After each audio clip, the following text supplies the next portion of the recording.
Halo, puji Tuhan, saya bersyukur hari ini berkesempatan lagi oleh Tuhan Yesus menyapa saudara-saudara semua dimanapun berada, kasih Tuhan, dan menyampaikan pesan Tuhan tentunya ya.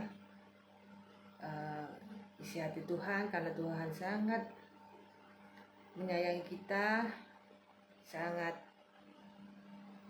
peduli ya, sangat mengerti keadaan kita, dan begitu besar kasih karunia-Nya bagi kita, sehingga tidak bosan-bosannya ya mengingatkan kita dengan berbagai macam cara, salah satunya ya acara ini ya, untuk tetap berada di rel kebenaran firman Tuhan, kita tetap berjalan di atas kehendaknya dan rencananya. Amin. Sebelum saya memulai ya acara ini acara kesaksian YouTube saya yang ke-51 di channel Bukit Zion. Saya akan berdoa terlebih dahulu. Bapa yang baik dalam nama Yesus, Bapa di surga, Hamba serahkan acara ini dari awal sampai akhir dalam pimpinan Roh Kudus-Mu. Biar Kau pakai hamba-Mu sebagai alat-Mu untuk menyampaikan isi hati-Mu. Engkau sangat mengasihi kami ya Bapa. Kami bersyukur, kami persiapkan hati dan pikiran kami saat ini untuk mendengarkan isi hati-Mu. Berfirmanlah ya Bapa, haleluya, amin. Tema hari ini ada dua ya. Yang pertama yaitu tema tentang pernikahan. Judulnya yaitu pernikahan itu butuh bekal ya, atau pegangan ya dari Tuhan Yesus. Kali lagi ya, saya ulang. Tema yang pertama, pernikahan itu butuh bekal atau pegangan dari Tuhan Yesus. Dan yang tema kedua yaitu pesan Tuhan melalui kitab Efesus yang kedua ya. Saya akan bahas yang pertama terlebih dahulu. Kita semua tentu sudah sering ya mendengar dalam pernikahan itu suami istri harus memiliki kasih ya, saling mengasihi, dan yang istri harus tunduk dan hormat pada suami, dan suami harus mengasihi istrinya dengan sepenuh hati. Itu sudah sering kita dengar ya.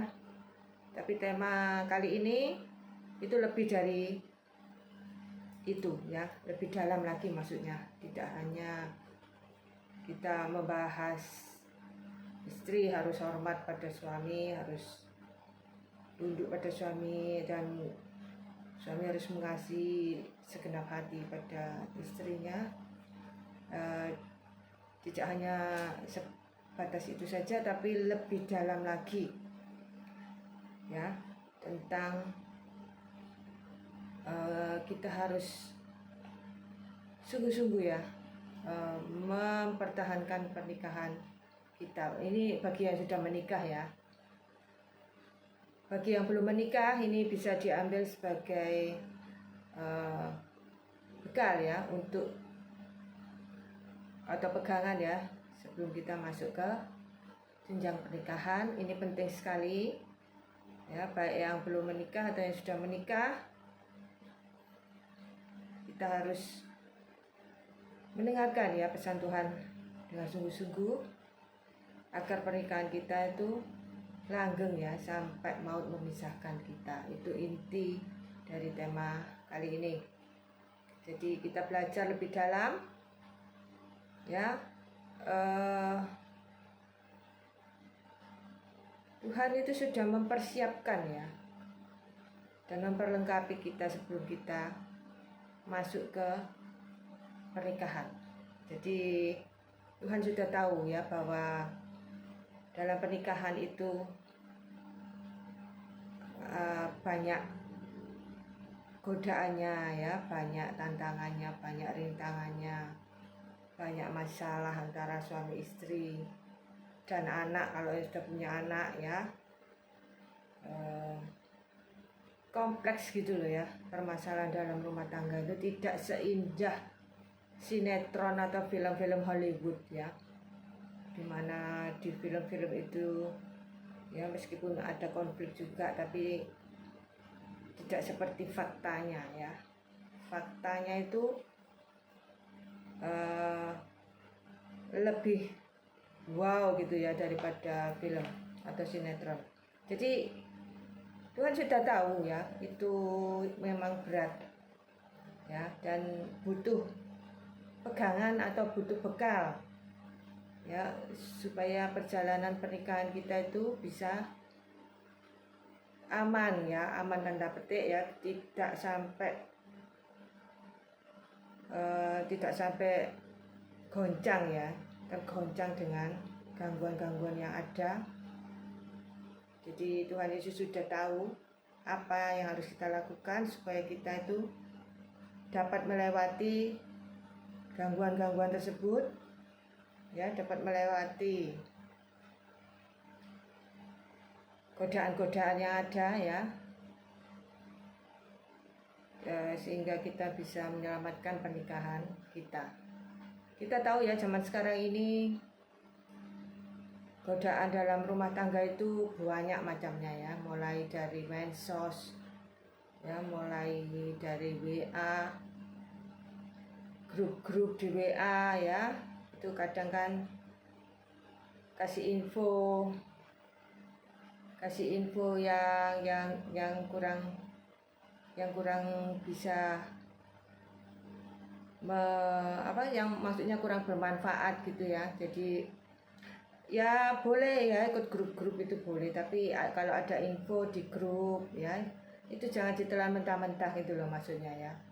Jadi supaya rumah tangga kita tidak tergoncang dengan info-info tersebut ya, apalagi apa namanya kalau ada yang berita-berita di luar sana ya yang bisa menggoncangkan rumah tangga kita, atau ada yang sengaja ya mau merusak rumah tangga kita, kita harus berhikmat ya, kita harus minta hikmat Tuhan. Jangan kalau ada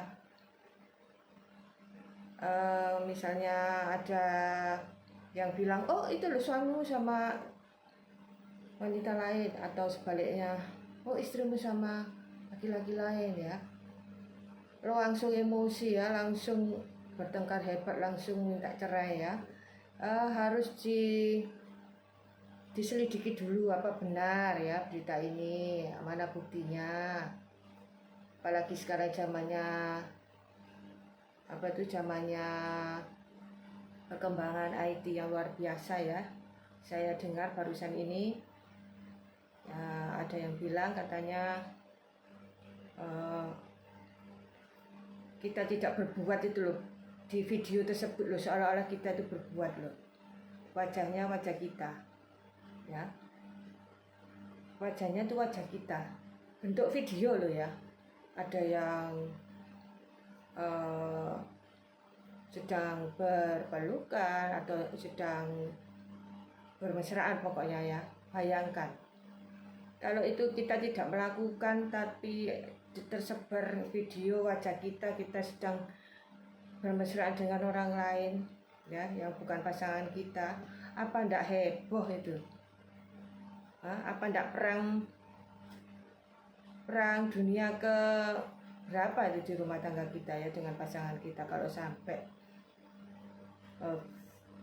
video yang seperti itu sampai kita tahu ya, sampai itu diketahui oleh pasangan kita itu dari orang lain, tidak tahu siapa yang menyebarkan. Bayangkan apa tidak bisa cerai gitu loh ya, miris, zaman sekarang ini miris. Jadi hati-hati, jangan jangan gampang percaya gitu loh kalau ada video atau ada foto-foto yang wajahnya itu wajah kita tapi dengan orang lain yang bukan pasangan kita itu jangan langsung percaya gitu loh ya, harus dibuktikan dulu kebenarannya. Kalau perlu itu diselidiki pakai itu, manggil orang yang ngerti ini editan atau bukan ya, dicari kebenarannya pokoknya ya, jangan langsung perang Bratayuda apa wis pokoknya langsung apa mau menceraikan pasangan kita ya. Memang berat ya kalau kita sampai melihat video atau foto pasangan kita dengan orang lain, itu memang shock ya, kita shock. Tapi ya kita harus menenangkan diri, jangan gegabah, jangan buru-buru mengambil kesimpulan, apalagi saat emosi ya, kesimpulan kita bisa salah. Kita harus tenang, menenangkan diri ya, berdoa, minta Tuhan yang menyelesaikan ya, masalah yang terjadi dalam rumah tangga kita. Masalah dalam rumah tangga kita itu macam-macam loh ya, tidak hanya yang sudah saya sebutkan tadi ya. Masalah sepele kadang bisa menimbulkan pertengkaran ya, masalah kebiasaan yang kecil-kecil itu loh ya, yang tidak penting-penting itu, kebiasaan misalnya kebiasaan memencet odol itu aja ya, ada yang dari tengah, ada yang dari bawah, itu sudah rame. Belum masalah kecil lainnya, masakan istri masak ya, kasinan atau gimana, sedangkan suami nggak suka asin, kadang sudah buat permasalahan ya, jadikan masalah belum masalah kebiasaan-kebiasaan yang lain ya. Karena waktu kita pacaran itu tentu kita tidak bisa mengetahui sedalam-dalamnya ya kebiasaan pasangan kita. Setelah menikah baru kita mengenal sampai apa itu kecil-kecilnya itu ya. Kadang itu kita terkaget-kaget ya, karena waktu pacaran tidak tahu, setelah menikah terbuka semuanya ya, dari yang terkecil sampai yang terbesar itu dari pasangan kita semua tahu ya, baik kelebihannya maupun kekurangannya ya. Itulah lika-liku pernikahan ya. Jadi kita harus bisa saling menerima pasangan kita apa adanya dengan segala kekurangannya dan kelemahannya. Amin ya. Jadi kita akan masuk ke ayat dulu ya. Di dasarnya itu ada ya tema kali ini, yaitu di Efesus 5 22 sampai 23. Mari kita buka bersama-sama ya. Efesus 5 22 sampai 23. Ini perikopnya ini ya, saya bacakan ya. Saudara-saudara semua bisa membuka Alkitab masing-masing di rumah. Konteksnya itu ya, kasih Kristus adalah dasar hidup suami istri. Ini sungguh tepat ya, sesuai dengan tema kita kali ini. Jadi Tuhan Yesus ingin mengingatkan kita akan ayat ini ya, akan hal ini, dan juga pesannya melalui Efesus 5 ayat 22 sampai 23 ini. Saya bacakan ya. Hai istri, tunduklah kepada suamimu seperti kepada Tuhan. Karena suami adalah kepala istri, sama seperti Kristus adalah kepala jemaat. Dialah yang menyelamatkan tubuh. Ayat 24. Karena itu sebagaimana jemaat tunduk kepada Kristus, demikian jugalah istri kepada suami dalam segala sesuatu. Ayat 25. Hai suami, kasihilah istrimu sebagaimana Kristus telah mengasihi jemaat dan telah menyerahkan dirinya baginya. Dirinya itu nya huruf besar ya, baginya nya huruf kecil. Saya ulang ya. Hai suami, kasihilah istrimu sebagaimana Kristus telah mengasihi jemaat dan telah menyerahkan dirinya baginya. Ayat 26. Untuk menguduskannya sesudah ia menyucikannya dengan memandikannya dengan air dan firman. Saya ulang ya. Untuk menguduskannya sesudah ia huruf besar, menyucikannya dengan memandikannya dengan air dan firman. Ayat 27. Supaya dengan demikian ia huruf besar ya, menempatkan jemaat di hadapan dirinya dengan cemerlang, tanpa cacat atau kerut atau yang serupa itu, tetapi supaya jemaat kudus dan tidak bercela. Ayat 28. Demikianlah juga suami harus mengasihi istrinya sama seperti tubuhnya sendiri. Siapa yang mengasihi istrinya mengasihi dirinya sendiri. Ayat 29. Sebab tidak pernah orang membenci tubuhnya sendiri, tetapi mengasuhnya dan merawatnya sama seperti Kristus terhadap jemaat. Ayat 30. Karena kita adalah anggota tubuhnya. Ayat 31. Sebab itu laki-laki akan meninggalkan ayahnya dan ibunya dan bersatu dengan istrinya, sehingga keduanya itu menjadi satu daging. Ayat 32. Rahasia ini besar, tetapi yang aku maksud ialah hubungan Kristus dengan jemaat. Ayat 33. Bagaimanapun juga bagi kamu masing-masing berlaku, 2 ya. Kasihilah istrimu seperti dirimu sendiri, dan istri hendaklah menghormati suaminya. Amin. Ya, dari ayat ini kita bisa belajar lebih dalam ya, bahwa pernikahan itu disebut rahasia ya, lebih tepatnya itu misteri, karena kita tidak tahu ya, tidak tahu apa yang akan terjadi dalam perjalanan pernikahan kita ya. Banyak yang tidak kita tahu selama kita membina rumah tangga ya. Banyak hal-hal yang kita tidak tahu, perjalanan pernikahan kita itu nanti bagaimana ya, ujungnya bagaimana ya. Itu suatu misteri atau suatu yang kita tidak tahu gitu ya. Jadi karena kita tidak tahu ya, perjalanan pernikahan kita itu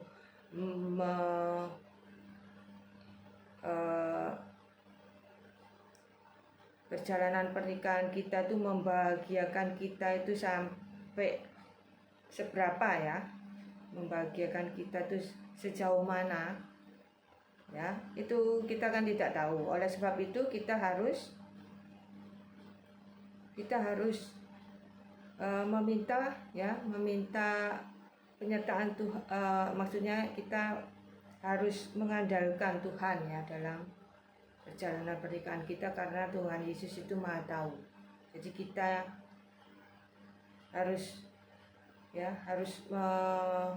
mengandalkan Tuhan dalam perjalanan pernikahan kita. Tidak bisa mengandalkan kekuatan kita sendiri ya. Kita berusaha agar perjalanan pernikahan kita itu baik-baik saja ya. Itu kita tidak mampu, kita tidak sanggup ya, karena dalam perjalanan pernikahan itu ya banyak masalah, banyak godaan yang kadang itu sangat berat, dan kita sudah seolah-olah sudah tidak mampu, tidak sanggup lagi ya dengan godaan-godaan yang berat tersebut. Jadi kita butuh ya kekuatan dari Tuhan, karena memang tidak mudah ya orang menjalani kehidupan pernikahan itu tidak mudah. Bukan saya menakut-nakuti ya, tapi memang memang kenyataannya seperti itu, tapi jangan takut menikah ya. Nanti setelah mendengar acara ini pada takut menikah ya, bukan begitu. Ini belum selesai ya, saya jelaskan lebih jauh ya. Jadi Tuhan Yesus itu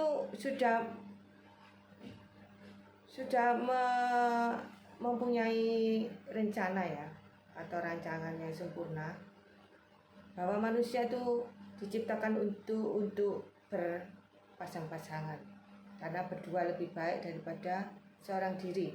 Itu ada ayatnya ya, dapat saudara baca sendiri ya di rumah. Jadi, dan tidak hanya merancangkan bahwa manusia itu lebih baik untuk menikah ya, karena berdua itu lebih baik tadi ya, tapi juga Tuhan itu memperlengkapi kita dengan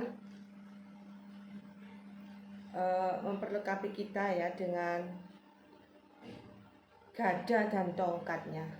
Jadi dalam perjalanan pernikahan kita yang penuh godaan tadi ya, penuh masalah tadi, Tuhan itu sudah memperlengkapi kita ya dengan gada dan tongkatnya. Maksudnya apa gada dan tongkatnya itu ya? Jadi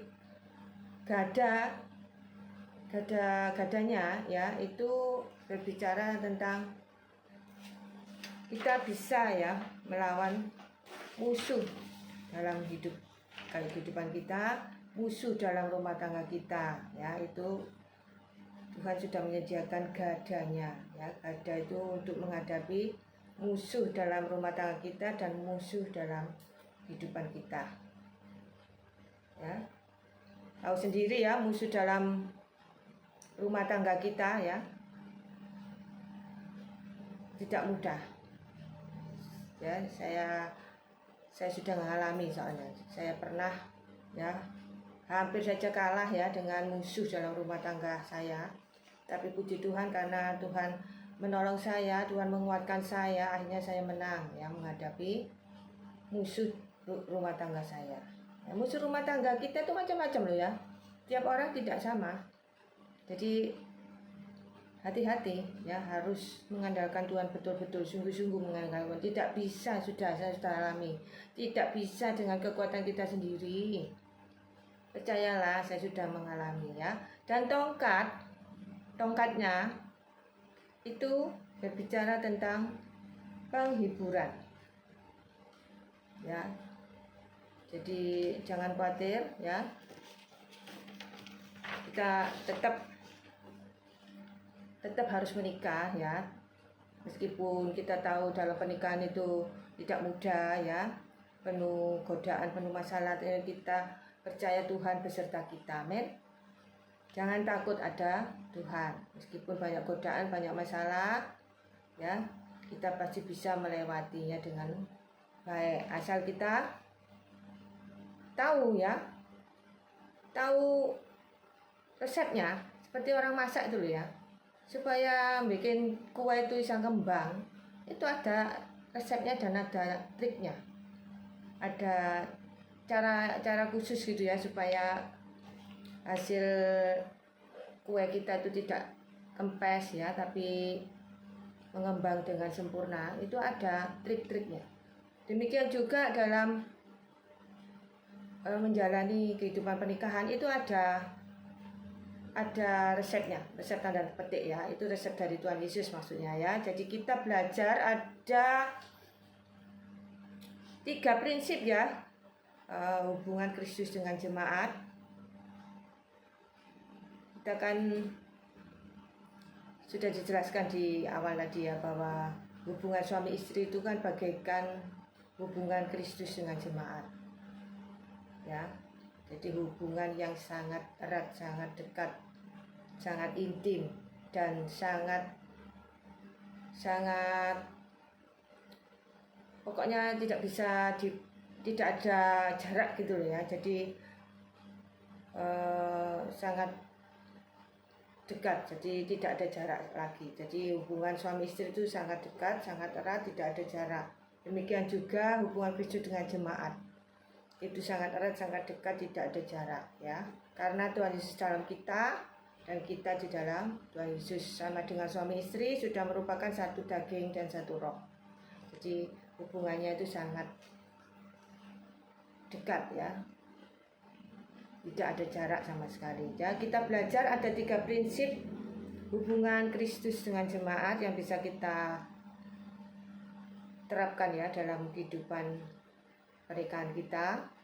3 prinsip ini. Yang pertama yaitu kasih. Ya. Dalam rumah tangga ya, suami istri itu harus saling mengasihi. Ini landasannya yang paling penting ya.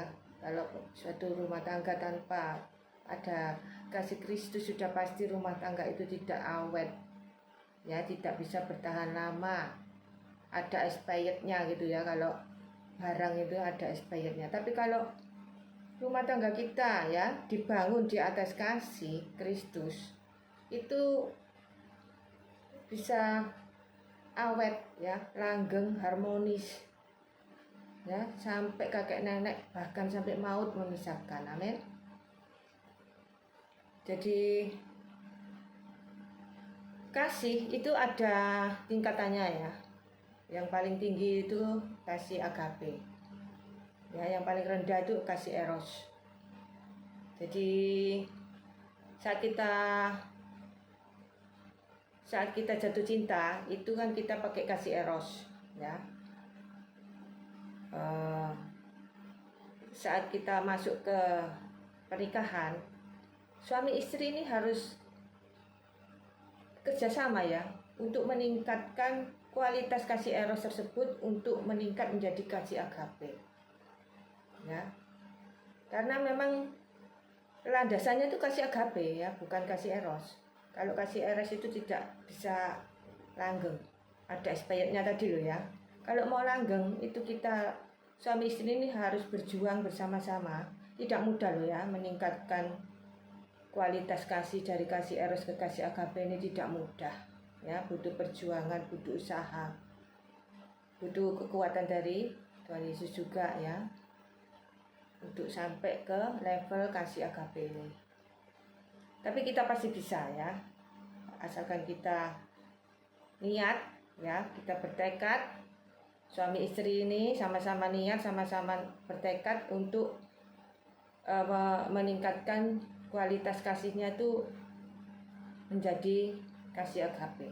Apa itu kasih agape? Kasih yang tanpa batas, kasih tanpa akhir, kasih tanpa menuntut, kasih yang rela berkorban ya. Itu kasih yang tertinggi, yaitu kasih Tuhan Yesus ya. Kalau kita sudah bisa sampai ke level kasih agape ini, dijamin ya, hanya maut yang bisa memisahkan suami dan istri. Amin. Kita bersyukur ya, kita bersyukur kita dimampukan Tuhan memiliki kasih agape dalam rumah tangga kita. Amin.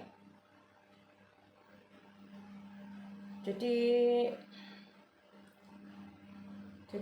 kalau perjalanan pernikahan kita itu banyak godaan ya, sudah pastilah banyak godaan, banyak masalah, banyak tantangan ya. Tidak mungkin rumah tangga itu tanpa godaan, tanpa tantangan, tanpa masalah, itu tidak mungkin ya. Oleh sebab itu kita butuh pegangan ya, yaitu itu tadi ya, nomor 1 kasih, yang kedua yaitu pengorbanan ya. Meskipun kasih agape tadi itu kasih yang rela berkorban, tapi ini landasan yang kedua ini juga diulang lagi ya, yaitu pengorbanan ya. Jadi suami istri ini harus mau saling berkorban ya, yang menjamin hubungan suami istri itu ya kekal. Seperti hubungan Tuhan Yesus dengan jemaat itu kekal ya, karena ada pengorbanan Tuhan Yesus di kayu salib tadi ya. Jadi hubungan antara Tuhan Yesus dengan jemaat itu bisa kekal karena apa? Karena Tuhan Yesus rela berkorban di kayu salib, sehingga hubungan antara Tuhan Yesus dengan jemaat itu kekal tidak ada expirednya ya. Demikian juga hubungan kita dengan suami istri, kalau mau kekal tidak ada expirednya, itu harus ada pengorbanan. Siap? Siap berkorban untuk pasangan kita, berat loh ya. Ya, tapi kita pasti dimampukan Tuhan Yesus. Amin. Jadi itulah ya landasannya. Yang pertama kasih, yang kedua pengorbanan, yang ketiga yaitu penyelamatan. Penyelamatan ini maksudnya itu kita harus suami istri ini ya harus mau ya menyelamatkan dan mempertahankan pernikahannya meski ada goncangan sebesar apapun. Ya. Seperti juga hubungan Tuhan Yesus dengan jemaat, ya, Tuhan Yesus turun ke dunia ini sebagai juru selamat. Jadi ada penyelamatan. Ya, jadi suami istri ini ya harus punya niat dan tekad ingin menyelamatkan pernikahan mereka. Ya, itu sangat penting. Kalau tidak ada niat dan tekad ya dari suami dan istri, cuma istri saja, suaminya tidak punya niat dan tekad atau sebaliknya ya, itu sebagaikan bertepuk sebelah tangan. Ya, tidak bisa terjadi keutuhan rumah tangga itu hanya angan-angan ya. Pernikahan yang indah itu hanya angan-angan, hanya mimpi di siang bolong. Ya, jadi jangan bertepuk sebelah tangan ya, harus kompak. Suami dan istri ini sama-sama punya niat dan tekad ingin menyelamatkan pernikahan ini. Pokoknya harus berjuang ya, tidak boleh menyerah. Pokoknya rumah tanggaku harus utuh ya, sampai maut memisahkan. Amin. Jadi itulah ya landasannya ya. Jangan lupa ya, yaitu kasih agape maksudnya ya. Yang pertama kasih agape, yang kedua itu pengorbanan. Suami istri harus rela berkorban ya, baik korban perasaan, korban waktu, tenaga, semuanya untuk pasangan kita. Amin. Yang ketiga yaitu penyelamatan ya. Jadi suami istri itu harus punya niat dan tekad untuk menyelamatkan pernikahan mereka. Ya, apapun yang terjadi ya, goncangan sebesar apapun ya, suami istri ini harus mau menyelamatkan pernikahan mereka, mempertahankan pernikahan mereka. Jangan dikit-dikit cerai ya, dikit-dikit mengeluarkan kata cerai. Seperti apa ya, seperti sudah spontan gitu loh ya. Kadang tuh kan kita sering ya, ada orang tukaran apa tuh, bertengkar ya, suami istri bertengkar hebat gitu ya, spontan itu tidak sadar mungkin ya yang sedang bertengkar itu. Bahkan kita sendiri mungkin pernah ya bertengkar dengan pasangan kita, nggak sadar cerai, cerai, aduh ya, itu seperti kebiasaan apa ya, suatu yang tidak dipikirkan dalam-dalam gitu loh ya, syukur ngomong gitu loh. Hati-hati ya, karena saat kita mengucapkan kata itu sudah berdosa ya kan. Ada ayatnya, jangan sekali-sekali mengucap kata cerai. Mengucap aja lo nggak boleh, apalagi melakukannya. Sama dengan orang yang sudah berkeluarga ya, kita naksir suami atau istri orang lain, belum menikahinya, cuma naksir aja ya. suami atau istri orang lain, itu sudah berdosa, sudah berzina dalam hati. Cuma naksir doang. Oleh sebab itu hati-hati ya, jangan taksir-taksiran. Apalagi kalau dengan mantan, ketemu mantan, aduh, jangan sampai ada rasa gimana gitu ya dengan mantan kita, itu jangan. Itu sudah berdosa, kita mengkhianati pasangan kita ya. Jadi itu contoh yang punya mantan ya, yang nggak punya mantan ya pokoknya jangan main-main dengan yang satu ini ya. Ini sering terjadi ya, adalah di mana saja, kapan saja, itu sering ya terjadi hal-hal seperti ini. Itu namanya godaan tadi ya. Jadi godaan dalam rumah tangga itu macam-macam ya. Pokoknya ada aja ya godaan itu. Ya yang tidak kita duga, kita tidak terpikirkan, itu kadang itu tiba-tiba itu jadi godaan ya, dalam rumah tangga kita. Jadi harus siap sedia, setiap saat, setiap waktu harus berpegang pada firman Tuhan ya. Kita harus menjaga ya mata kita supaya tidak mata kita ini dijaga gitu ya, jangan melihat ke orang lain ya, sehingga kita bisa jatuh dalam dosa. Ya boleh ya melihat orang lain atau cewek cantik, cowok ganteng itu boleh ya, tapi hanya sebatas melihat saja. Jangan ada rasa ingin dekat, minta nomor HP-nya ya, berkenalan lebih dalam, apalagi sudah punya pasangan ya, itu dosa, nggak boleh ya. Hanya sekedar melihat saja boleh. Sebatas melihat boleh ya. Dan sebatas say hello saja. Tidak usah minta nomor WA. Zaman sekarang kan perselingkuhan itu ternyata ya dari tukar-menukar nomor HP ya. Jadi kalau tidak perlu itu tidak usah minta nomor HP. Nomor HP apa tuh? Yang lawan jenis gitu loh ya. Kalau minta nomor HP sama-sama ceweknya atau sama-sama cowoknya sih tidak masalah ya. Ya itu bibit-bibit perselingkuhan, hati-hati ya. Bukan saya itu negatif thinking ya, bukan. Ya kita harus berhikmat saja lah ya. Kita tahu kalau tidak perlu tidak usah. Hal-hal seperti itu bisa merupakan celah ya, celah setan masuk dan merusak hubungan suami istri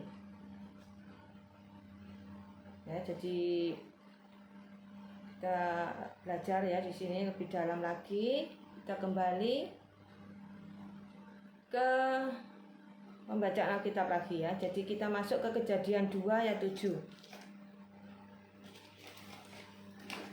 Ini tentang konsep semula manusia.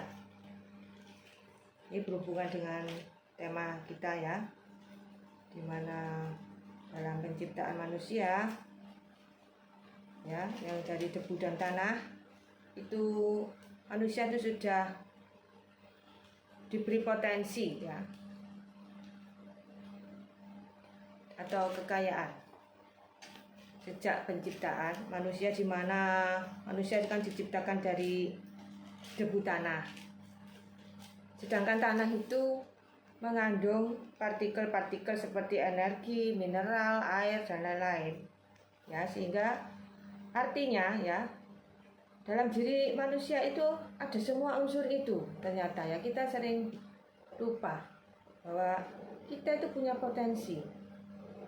Karena kita diciptakan dari tanah dan tanah itu mengandung banyak partikel-partikel ya. Artinya ya manusia itu ya diciptakan itu mempunyai semua unsur itu.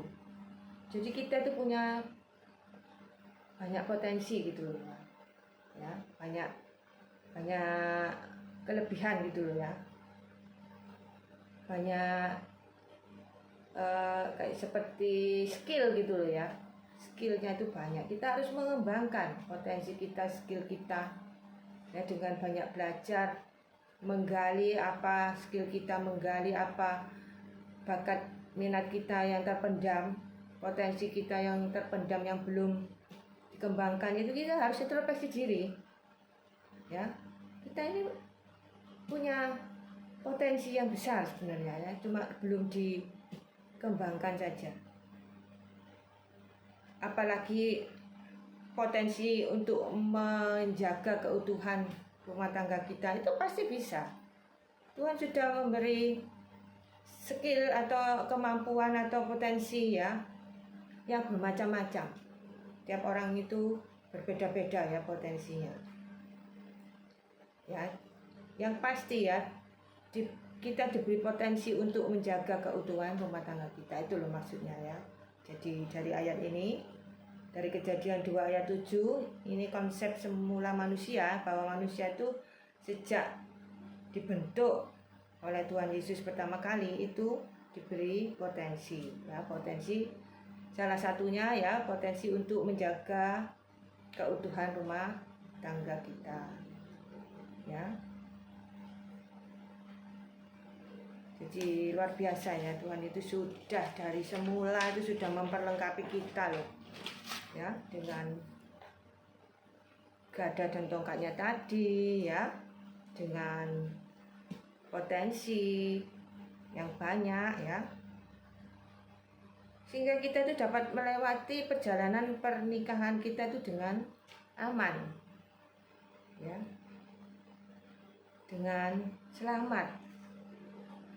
Keluarga kita tetap utuh sampai maut memisahkan, itu loh maksudnya ya. Kita diperlengkapi ya oleh Tuhan. Jadi intinya itu ya, kejadian ini tadi ya, konsep penciptaan manusia itu intinya itu kita jangan takut menikah ya, karena kita itu disertai Tuhan senantiasa ya, dengan gada dan tongkatnya. Kita diberi potensi untuk menjaga keutuhan rumah tangga kita ya. Jangan takut menikah. Ada tuh orang yang takut menikah karena orang tuanya bercerai ya, atau saudara kandungnya ada yang bercerai sehingga tidak mau menikah. Bukan karena selibat loh, lain ya. Kalau selibat itu urusan orang itu dengan Tuhan ya. Tapi kadang tuh ada orang tidak mau menikah karena takut-takutan sendiri gitu loh ya. Belum apa-apa sudah takut ya, ibaratnya itu kalah sebelum berperang gitu ya. Tidak semua orang itu sama ya. Ada orang yang gagal dalam pernikahan, itu banyak faktor ya yang menyebabkan seseorang itu bercerai. Kita tidak boleh menghakimi ya orang yang bercerai. Kita boleh belajar dari kesalahan orang yang bercerai tersebut supaya kita tidak sampai bercerai ya. Kita belajar dari kesalahan mereka. Jangan takut menikah ya. Jangan takut, karena ada Tuhan. Tuhan pasti ya menolong kita. Apalagi kalau suami istri ini ya punya niat dan tekad untuk saling menolong ya, saling menopang, saling mengingatkan, pasti ya keluarga tersebut itu utuh ya, dan diberkati Tuhan, amin. Dan hanya maut yang memisahkan mereka, tidak sampai ya terjadi perceraian. Ya itulah ya pesan Tuhan. Jadi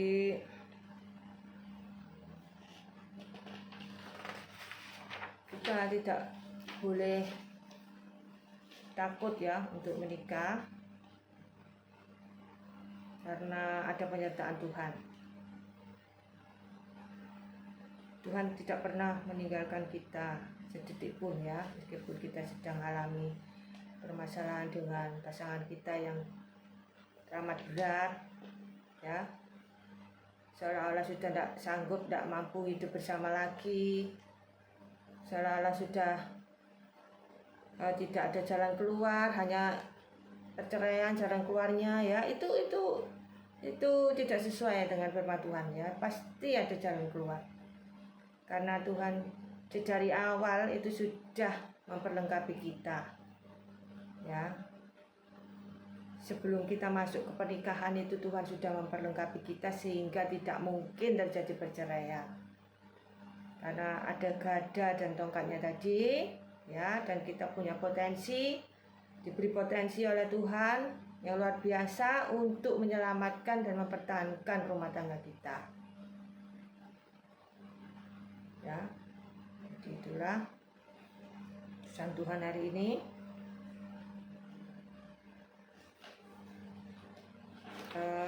Saya lanjutkan ya. Oh, ini ada tambahan sedikit ya. Dari sebelum menikah harus ada komitmen. Ya, kita akan menjalani perjalanan pernikahan itu banyak godaan, banyak masalah ya, banyak tanda petik bahaya. Itu sudah ada komitmen ya sebelum menikah. Suami dan istri ini ya sudah ada komitmen ya bahwa suami dan istri ini nanti akan menjalani perjalanan pernikahan yang tidak mudah, yang banyak godaan, banyak masalah ya, banyak gangguan. Ya, itu harus ada komitmen terlebih dahulu. Ya, jangan sampai sudah berumah tangga lama, ya, pernikahannya sudah berjalan agak lama, belum ada komitmen, ya, itu nanti bisa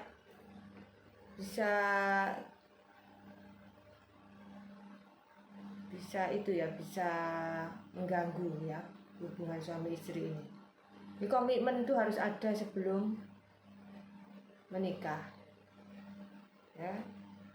Jadi tetap kita harus melangkah ke jenjang pernikahan ya, meskipun kita tahu dalam pernikahan itu banyak masalah, banyak bahayanya, banyak godaannya, banyak gangguannya, tapi kita tetap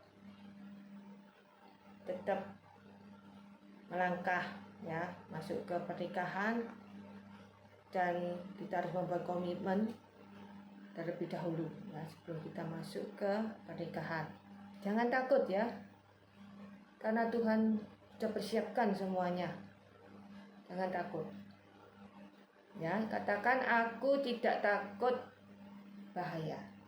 Katakan dengan iman ya, baik yang belum menikah atau yang akan menikah, katakan dengan iman, aku tidak takut bahaya dalam perjalanan pernikahanku. Sekali lagi, katakan dengan iman, bagi yang mau menikah atau yang sudah menikah, aku tidak takut bahaya apapun dalam perjalanan pernikahanku. Amin. Jadi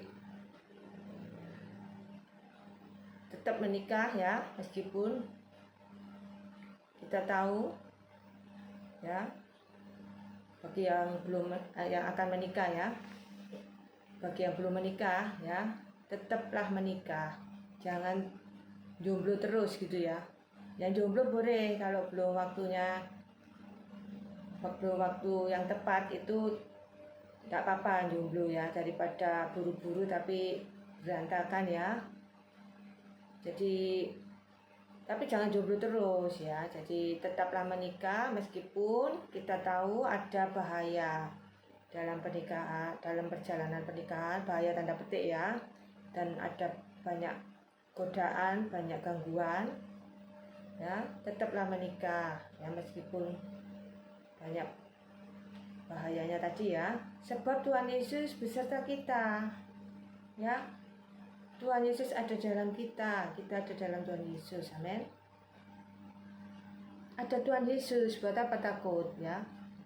Tidak hanya dalam perjalanan pernikahan, dalam segala hal, ya, itu kita tidak perlu takut, ya, karena ada Tuhan Yesus. Amin. Ya, itulah pesan Tuhan hari ini. Kita masuk ke pesan Tuhan melalui kitab Efesus.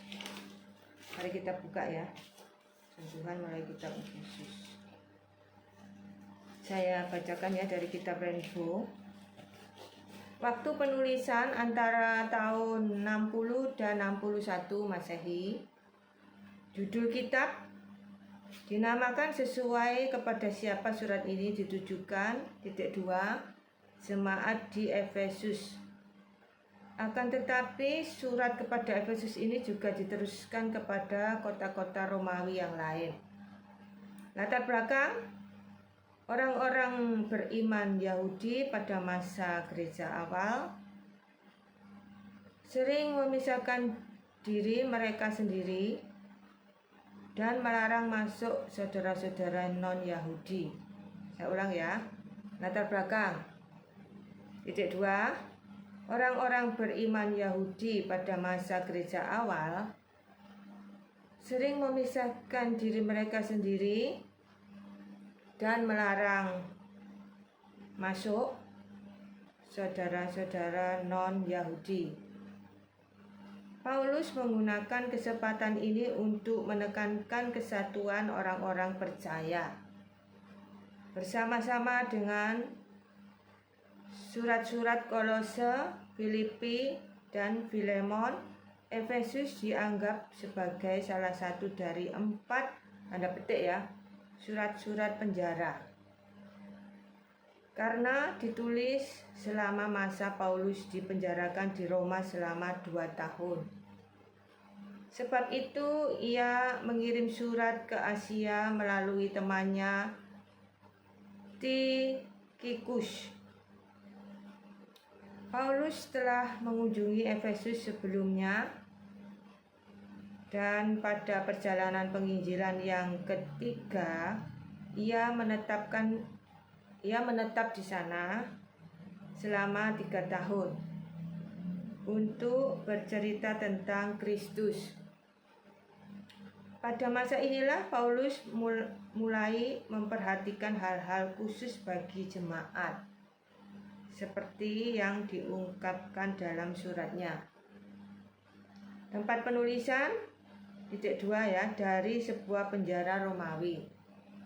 Ditujukan kepada 2 orang-orang Kristen di Efesus. Isi: Efesus tidak membahas masalah-masalah atau situasi khusus dalam gereja. Sebaliknya, Efesus ditulis untuk memberi dorongan kepada tubuh Kristus agar semakin dewasa di dalamnya. Ini huruf besar, ya. Paulus menunjukkan gambaran rencana dan tujuan Allah sejak dunia diciptakan. Saya ulang, ya, karena ini penting. Paulus menunjukkan gambaran rencana dan tujuan Allah sejak dunia diciptakan. Semua keistimewaan dan kesatuan yang Kristus berikan pada orang percaya menyiapkan mereka setiap hari untuk peperangan rohani. Saya ulang, ya. Semua keistimewaan dan kesatuan yang Kristus berikan pada orang percaya menyiapkan mereka setiap hari untuk peperangan rohani. Bimbingan praktis diberikan untuk hubungan suami dan istri, pasal 5, orang tua dan anak-anak, serta majikan dan hamba. Ini pasal 6. Paulus membagikan bahwa